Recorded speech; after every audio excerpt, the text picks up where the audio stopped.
everyone, welcome back to Masa Military. At the end of December 2023, 4 Russian Su-34 fighter bombers were shot down by the Ukrainian army. People can't help but wonder whether this kind of fighter bomber, which has been so hyped up by the Russians, really has a future. Reminiscent of the fact that the US Air Force has always wanted to retire the A-10 attack aircraft, it seems that the prospects for that attack aircraft are indeed not good.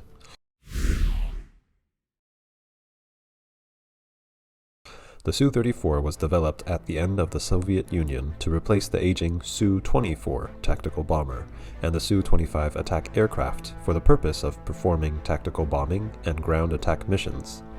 At that time, the Su-24 and 25 were the Soviet Air Force. They had ground attack and close air support as their main combat missions, respectively. Both had a single combat function and lacked multi-purpose capabilities.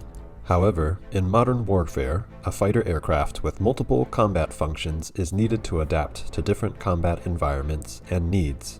Since the collapse of the Soviet Union, the Su-34 has gone through a long development and testing process. The first prototype began flight testing in December 1994, but it was not until 2006 that the first phase of flight testing and evaluation was completed, and it did not officially enter service until March 2014.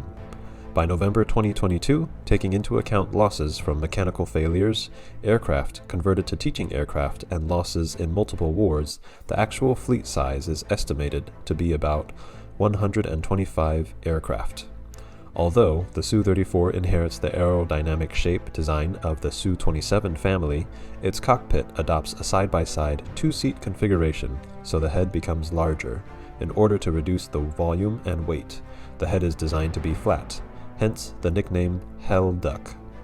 Compared with the Su-27, the Su-34 has strengthened the body structure and armor in order to increase the bomb load and ground attack, and also increase the fuel load to increase the range, but this also resulted in an increase in weight and a decrease in maneuverability. For this purpose, an engine with more thrust was used. The Su-34 has a length of 76 feet 7 inches, a wingspan of 48 feet 3 inches, and a height of 20 feet. The Su-34's airframe has a rugged structure and uses system redundancy to withstand combat damage from small caliber weapons fire and high-energy missile warhead fragments. The crew is located in a titanium bathtub cockpit with 0.67 inches of armor that protects them from direct attack. However, the Su-34 also inherits a common problem of the Su-27 family. The weight of the aircraft is too heavy, which reflects the consistent design thinking of Soviet fighter aircraft. The Su-34 has an empty weight of 249,604 pounds, compared with the F-15E, which has an empty weight of only 34,600 pounds. The Su-34 has 12 weapon hardpoints and an ammunition load of 18,000 to 26,450 pounds. Relatively speaking, the F-16 has a maximum bomb load of 17,200 pounds, and the F-15E has a maximum bomb load of 23,000 pounds. The Su-34 adopts a canard design, which is very similar to the carrier-based Su-27K and Su-33. The canards are used to generate stable vortices that interact with the tail to improve directional stability during high angle of attack flight. The Su-34's canards also help restore the aerodynamic balance and imbalance caused by the heavier nose and forward fuselage section, and can also be used to compensate for the loss of maneuverability due to its heavy weight. What the Russians are most proud of about the Su-34 is that there is ample space in the front of the fuselage. The Su-34 can accommodate a larger caliber passive phased array radar, and it also brings a larger cabin space. The pilot can even get up from his seat and stretch his legs or take a nap in the back of the cabin. In addition, the Su-34 also has a toilet and a food heating device, so it is called the fighter bomber with the best driving environment. The Su-34 adopts a digital redundant fly-by-wire control system. This digital fly-by-wire control system has an active control function. It can greatly reduce the up and down bumps of the aircraft when flying in low-altitude turbulence, improve the aiming accuracy of the attack, and reduce the size of the aircraft. The deformation and crew fatigue enable the aircraft to perform long-term terrain following flights at low altitudes. Due to the increased weight, the Su-34 uses two Saturn AL-31F M1 afterburning turbofan engines with greater thrust, with a single military thrust of 7.6 tons and an afterburning thrust of 12.5 tons. The internal fuel tank can carry 12.1 tons of fuel, and the three auxiliary fuel tanks can carry up to 7.2 tons of fuel. There is also a retractable refueling probe on the left side of the nose with a maximum range of 4,000 kilometers.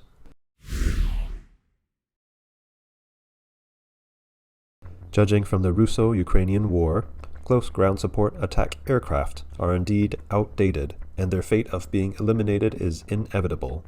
Thus, the U.S. Air Force's decision to retire the A-10 attack aircraft is on par with that thinking. The A-10 attack aircraft, like the F-16, has served diligently for more than 40 years. It is not only durable, but also cost-efficient. The A-10 has a strong self-protection and a large ammunition load. It also has an extremely powerful 7-barreled 30mm cannon with thousands of rounds of ammunition. It has played a huge role in previous wars. However, the current battlefield environment has changed. Without absolute air superiority, such attack aircraft have become very dangerous.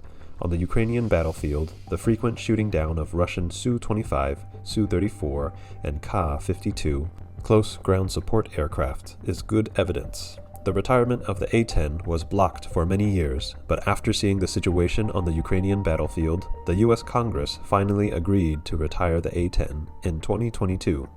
Starting in April 2023, the first batch of 21 A-10C attacked aircraft will be retired and sent to the aircraft cemetery in Arizona. The U.S. Air Force plans to retire all A-10 attack aircraft by 2030. The A-10's mission will be shared by the F-35, F-15E, F-15EX, the F-A-18F, and of course various drones that are becoming more and more popular.